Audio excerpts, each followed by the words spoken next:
We've tested the Luxury King, we tested the Space King and the Comfort King, as well as the All-Rounder. And today I wanted to test a car that sits right in the middle of all of that.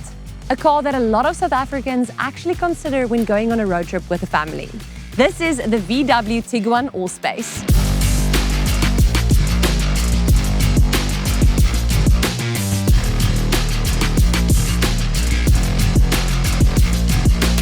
My name is Julie and welcome back to the Yes List Road Trip Edition, a series where we look at what actually matters on road trips. I'm talking safety, tech, comfort, and how the car feels after hours on the road. So, let's get into it.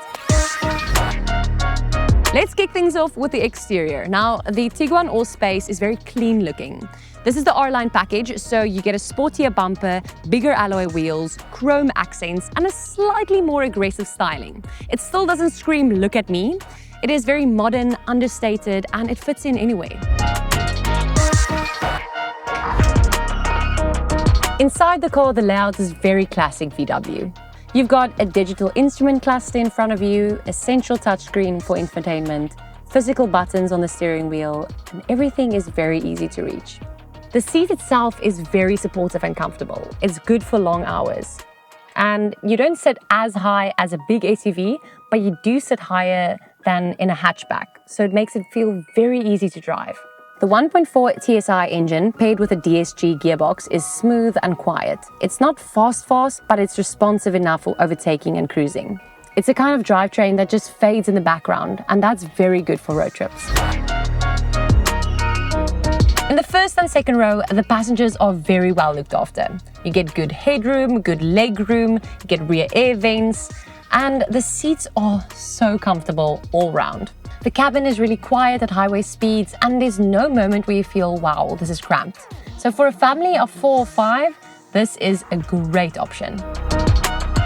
The third row, on the other hand, it's a little bit tight. I mean, it's fine for kids or adults if you have a really short trip, but for me, the legroom is just too small.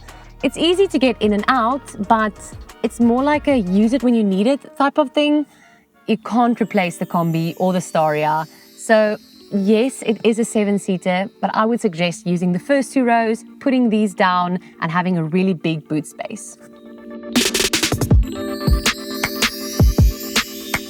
Let's take a walk to the back of the car. Now, it has an automatic tailgate, which is super great if you have children and you don't have any hands to fill the car. Now, with all 3 rows up, you get decent boot space, nothing too major or too impressive. But if you just press this button, take down the 3rd row, you get really impressive boot space. And it has a flat floor and a low loading lip, which is great if you have to load in a pram or heavy suitcases. And you get cup holders and storage spaces at the back as well. So all in all, the boot and practicality is actually really impressive in this car. The Tiguan All-Space keeps tech very user-friendly. You get touchscreen infotainment, Apple CarPlay and Android Auto, Bluetooth, navigation, reverse camera, parking sensors. The screen responds quickly and the menus are easy to understand.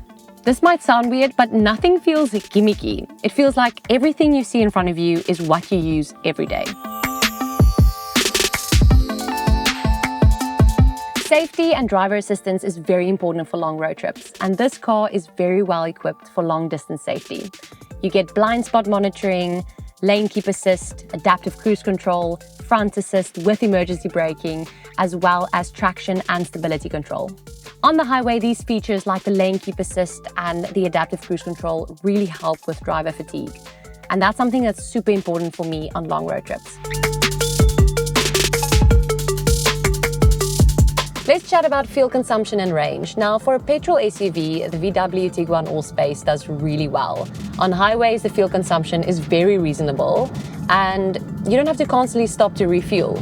Now, VW claims it's mid-7s per 100, and realistically, on open roads, if you're cruising, you can expect low 7s. Now, it's not diesel type of efficient, but it does really well for a petrol SUV. For everyday drives, and if you're a person who does long cruising often, this is a very fuel-efficient car. And I also just want to mention, I might be a little bit biased because I have a Tiguan myself, I had a road trip this December and we drove over 20 hours with my Tiguan, and it was super fuel efficient and really, really good on the long road. So I can personally say from real experience that this is a great road trip car. Let's chat about the Roadtrip Feel. Now this is where the Tiguan really starts to earn its place in this series. The suspension is comfortable without being soft, the steering is light and easy, the cabin stays quiet, and the DSG gearbox keeps everything smooth. It's a car that makes long drives feel easy and calm, and you arrive less tired, and that's exactly what you want in a road trip car. Let's chat about adventure readiness. Now this car can't compare to a Jeep Grand Cherokee or a Ford Everest when it comes to 4x4 capabilities. It's a 2x4 and it's not pretending to be something that it's not. But if you have to drive on gravel roads, farm entrances, dirt roads, it'll do just fine. So for that, it is ready for any adventure. The Tiguan Allspace's X factor is balance. It doesn't dominate any one category, but it doesn't fall short anywhere either. It has the comfort, the tech, the space, the safety, and it all works together in a calm, usable way. That's why this is a very good everyday road trip car. It's time for the trade-off. Now, if you regularly drive with 7 people and luggage, this isn't the car for you. And if you need serious off-road capability, it won't work. I would rather go for the Jeep Grand Cherokee or the Everest. But for most road trips and most families, this car will work perfectly. The Tiguan finishes very strong, and for most people, this will be the most sensible car to buy. It is modern, it is comfortable, and it's easy to drive, and it's an SUV that works for real life and real road trips. So if that is what you want, then this is a big yes. It's time to announce our ultimate road trip car. Now this has been one crazy ride. We had 5 epic cars, all with their own perks and pros and cons, and I'm super excited to give my top 5. At number 5, we have the VW Combi. It's practical, but it's less refined. At number 4, we have the Hyundai Staria. It's great for big groups. Then, this bad boy slips in at number 3 as a practical everyday car. And now, our top 2. We have the Ford Everest and the Jeep Grand Cherokee. Both are amazing family road trip cars, but which one will be the ultimate road trip car? Our winner today is the Jeep Grand Cherokee.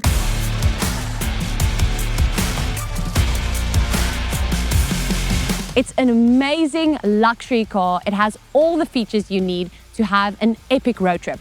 Yes, it sits at a higher price point, but everyone who climbs in that car, whether you want a massage or whether you want epic entertainment as a passenger, you will have an amazing time driving this car. I love the interior, I love the exterior, and as someone who wasn't a Jeep girl at all, I am absolutely sold on this car, and I would go on a road trip with that thing any day. And that's it for the Yes List Road Trip Edition. I had so much fun with all 5 cars, and let me know if you agree with my top 5 and my leaderboard. And if you don't, let me know in the comments. Don't forget to like, subscribe, and I'll see you at the next one. Bye!